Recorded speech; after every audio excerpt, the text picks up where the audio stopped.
ওয়াইলুল লিকুল্লি হুমাজাতিল লুমাজা, অর্থাৎ যে সামনে এবং পিছনে মানুষের বদনাম করে, নিন্দা করে, তাদের জন্য দুর্ভাগ্য। আর কার জন্য? আল্লাযী জামা মালাহু ওয়া আদ্দাদা, যে মাল জমা করে এবং গণনা করে। ওয়াহসাবু আন্না মালাহু আখলাদা,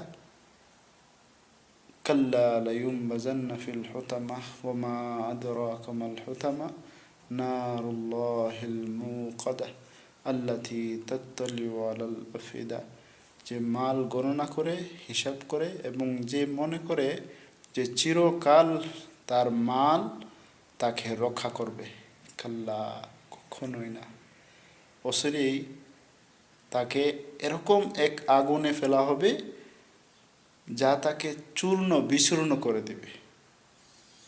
আর নারুল্লাহিল মুকাদা, তা কি? আল্লাহ তাআলার আগুন, অর্থাৎ আল্লাহ তাআলা নিজে জ্বালাইয়া দেবে। নারুল্লাহিল মুকাদা আল্লাতী তাত্তালিউ আলাল আফইদা,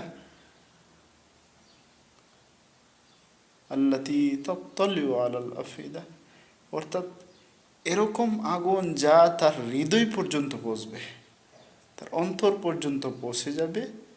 ফি আমাদিম মুবাদ্দাদা, আর এই আগুনটা এরকম হবে যে তাকে চতুর্দিক দিয়ে ঘিরে ফেলবে। আল্লাহ তাআলা বলে জাহান্নামের আগুনের যে শিখা, সেটা হবে লম্বা চওড়া স্তূপের মতো। এরকমভাবে তাকে ঘিরে ফেলবে যে জাহান্নামীরা সেই আগুন থেকে বের হতে পারবে না, চতুর্দিক দিয়ে ঘিরে ফেলবে।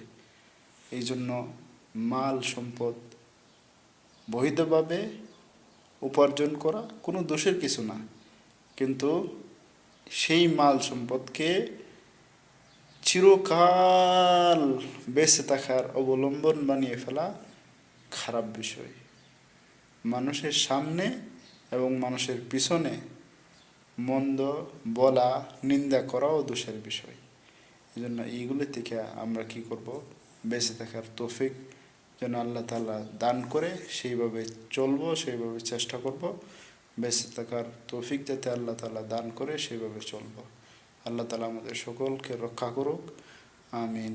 আসসালামু আলাইকুম ওয়া রাহমাতুল্লাহি ওয়া বারাকাতুহু।